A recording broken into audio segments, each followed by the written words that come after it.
राधे राधे। श्रीमद् भगवत गीता द्वितीय अध्याय श्लोक नंबर 16 और 17। आइए पहले श्लोक का पाठ करते हैं। अविनाशी त्वत्तद्विद्धि येन सर्वमिदं ततं विनाशमव्ययस्यास्य न कश्चित् कर्तुमर्हति। अन्तवन्त इमे देहा नित्यस्योक्ताः शरीरिणम् अनाशिनो प्रमेयस्य तस्माद्युद्धस्य स्वभारत। पिछले वीडियो में हमने देखा कि भगवान कृष्ण अर्जुन को समझा रहे हैं और अर्जुन को निमित्त बनाकर मुझे और आपको समझा रहे हैं कि इस दुनिया में जो हम जन्म लेकर आए हैं, तो ये जन्म और मरण सिर्फ उस परम पिता परमात्मा की एक लीला है।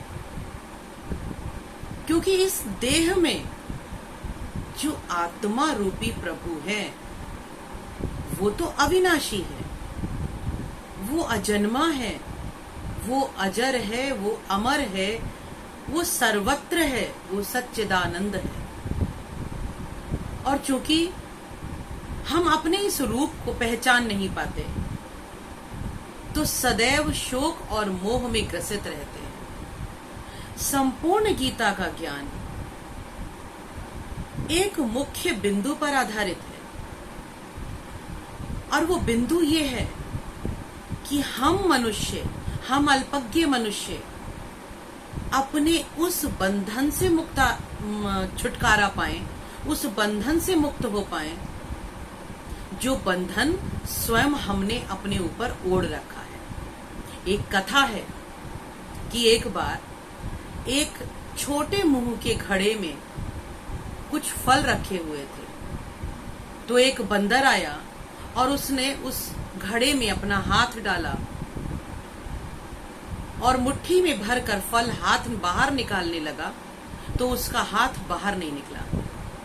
कारण क्योंकि जब हाथ घड़े में डाला था तो हाथ खाली था, लेकिन घड़े में हाथ डालने के बाद सारे फलों को उसने हाथ में भर लिया, मुट्ठी भर ली, मुट्ठी बड़ी हो गई और घड़े के मुख से बाहर नहीं निकल रही थी।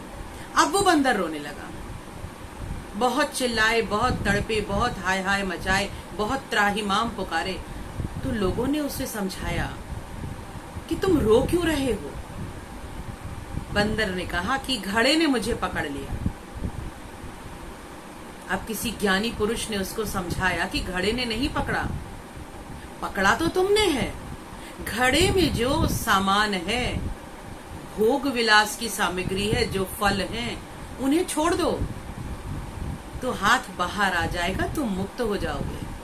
लेकिन वो बंदर, चूंकि वो मूढ़ है, वो अल्पज्ञ है, वो उस भोग विलास को छोड़ना नहीं चाहता और रोता रहता है और घड़े को दोषी ठहराता है। ये दृष्टांत इसीलिए सुनाया मैंने कि हम सभी उसी अल्पज्ञ वानर की तरह है, जो भोग विलास की सामग्री को दोनों हाथों से समेट लेना चाहता है, सारे सुखों को लेना चाहता है, स्वयं को इस शरीर के साथ बांध दिया है और ये कहता है कि मैं बंधन में। यहाँ पर जब भगवान श्री कृष्ण ने अर्जुन को तन मात्राओं के विषय में बताया, इससे पहले वाले श्लोक में, श्लोक नंबर 14 और 15 में, जब श्री कृष्ण ने अर्जुन को तन मात्राओं के संदर्भ में जानकारी दी और उसके बाद उन्हें बताया कि ये जो सुख दुख, जाड़ा गर्मी, बरसात, लोभ घृणा राग द्वेष के भाव तुम्हें सता रहे हैं, हे अर्जुन, ये तो इंद्रियों और तन्मात्राओं के रिलेशन के कारण है। इसके संदर्भ में पिछले वीडियो में हम काफी विस्तार से बता चुके हैं। तो इसी को आगे बढ़ाते हुए भगवान श्री कृष्ण कहते हैं कि अविनाशी तु तद्विद्धि येन सर्वमिदं ततः, कि हे अर्जुन, ये जो शरीर है, ये शरीर जो है ये नाशवान है, लेकिन इस संपूर्ण जगत में जो कुछ भी दिखाई दे रहा है उसके मूल में जो आधार है वो अविनाशी है। इस बात को बताने के लिए उन्होंने इससे पहले वाले श्लोक में अर्जुन को समझाया था कि ना सतो विद्यते भावो, ना भावो विद्यते सत, कि संपूर्ण सृष्टि में कहीं पर भी असत नामक चीज नहीं है।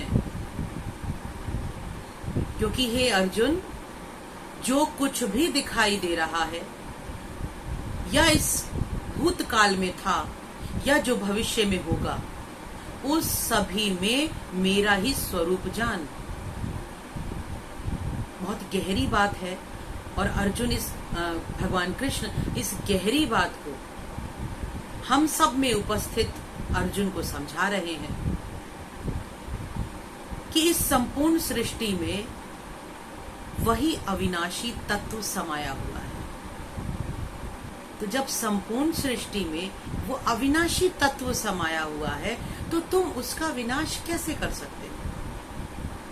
क्योंकि अर्जुन को जो शोक हुआ है वो ये सोचकर हुआ है कि ये जो सामने सेना खड़ी है, इस सेना में जितने भी मेरे सगे संबंधी हैं, इन सब का विनाश मेरे कारण होने वाला है, इसीलिए मैं युद्ध नहीं करूंगा।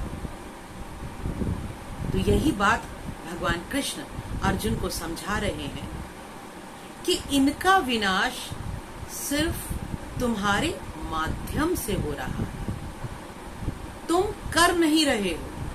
ये बहुत गहरी बात है और इन दोनों बातों का अंतर बहुत बारीक है। जिसने इस बारीक अंतर को समझ लिया उसे जीवन जीने की कला आ जाएगी।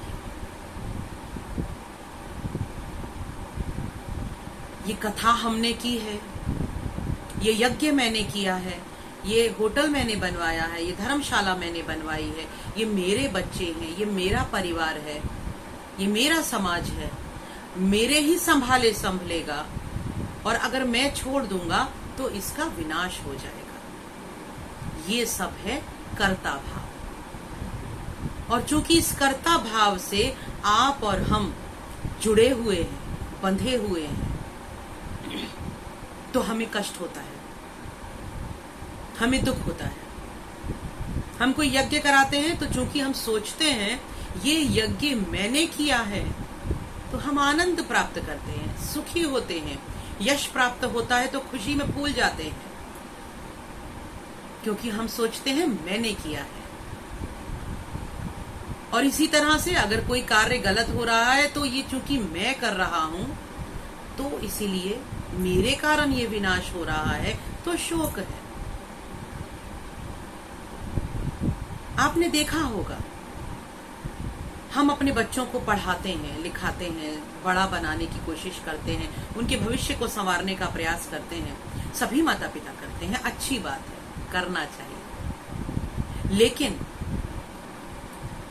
इस प्रयास को करते करते हम ये भूल जाते हैं कि बच्चों का भविष्य बनाने का काम हमारा नहीं है, क्योंकि भविष्य तो उस परमपिता परमात्मा के द्वारा बनाया जाएगा। लिखा जा चुका है। हमारा ये जीवन एक पुस्तक की तरह है। जो पन्ना हमने पलटा है बस वही पन्ना हम आज पढ़ सकते हैं, लेकिन लिखा तो गया है ना।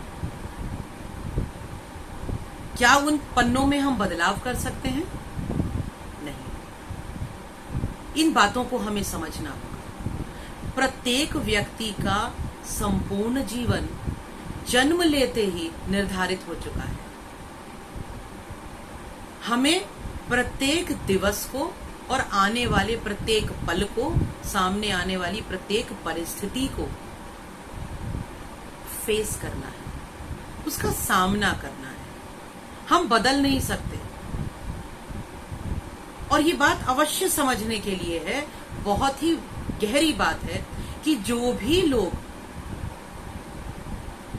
किसी भी परिस्थिति के सामने आने पर और अगर वो परिस्थिति अनुकूल नहीं है, कुछ कार्य गलत हो गया है, तो हम दूसरों को ब्लेम करना शुरू करते हैं, दोषारोपण करना शुरू कर देते हैं। तुम जल्दी उठ जाते तो ऑफिस सही समय पर पहुंच जाते, तुमने कार ठीक करा दी होती तो आज कार सही चल रही होती, तुमने बच्चों की परवरिश अच्छी की होती तो आज मेरा बेटा कलेक्टर बन गया होता, वगैरह वगैरह। ऐसी बहुत सी परिस्थितियां हैं जिसमें मनुष्य अपनी असफलता का दोषारोपण सामने वाले पर करता है। चूंकि वो दोषारोपण करता रहता है तो सदैव परेशानियों में, तनाव में, अवसाद में घिरा रहता है। आज की इस वीडियो में एक बात बहुत महत्वपूर्ण है। दोषारोपण करने वाला व्यक्ति भगवान की सत्ता को नकारने का प्रयास करता है। उस परमपिता परमात्मा की सत्ता को अगर हम समझ पा रहे हैं सही तरीके से, तो सबसे पहला कार्य जो हमें करना है, अपनी असफलता का दोष दूसरे पर आरोपित नहीं करना। हमारा जो फेलियर है वो हमारे कारण तो हो सकता है, लेकिन दूसरे के कारण नहीं हुआ। हमारे कारण भी कैसे हो सकता है कि हो सकता है हमने प्रयास पूरा नहीं किया था। लेकिन इस स्थिति के लिए भी भगवान कृष्ण ने बहुत सुंदर एक श्लोक कहा है, कर्मण्येवाधिकारस्ते मां फलेषु कदाचन, कि हे पुरुष, हे इंसान, आप और हम, हे अर्जुन, तुम्हारे हाथ में सिर्फ कर्म करने का ही अधिकार है। उसका फल क्या होगा उसकी चिंता तुम मत करो, क्योंकि फल क्या देना है वो निर्धारण मैं कर चुका हूं। और कई बार क्या होता है कि हम बहुत प्रयास करते हैं। आपने देखा होगा, एक मजदूर बहुत मेहनत करता है, एक गधा बहुत मेहनत करता है, दिन भर पत्थरों का बोझा ढोता है, बहुत मेहनती है, बहुत परिश्रमी है, लेकिन कहीं पहुंचता नहीं है। इसी तरह से कोई मजदूर बहुत मेहनत करता है, सुबह से रात तक ईंटों को ढोता है, तो कर्म करने में तो कमी नहीं है, लेकिन कमी कहां है?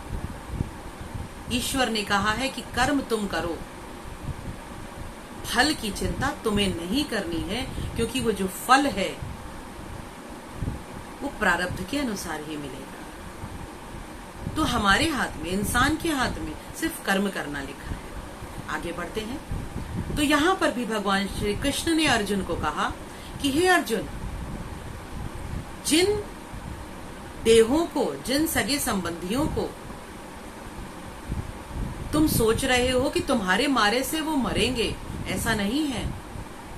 क्योंकि इस संसार में जो कुछ भी तुम्हें दिखाई दे रहा है उसके मूल में सच्चिदानंद परमात्मा है, जो सदैव सत्य है, जो अजर है, अमर है, अविनाशी है, जिसका नाश नहीं हो सकता। और अंतवंत इमे देहा, ये जो देह है ये विनाशवान है। ये जो देह है इसका नाश होता है, लेकिन नित्यस्य योक्ता शरीरणम, इस देह में जो शरीरी रहता है, जो आत्मा निवास करती है, वो नित्य है, उसका विनाश नहीं हो सकता है। तो हे अर्जुन, तुम शोक मुक्त हो जाओ और उठो, युद्ध करो।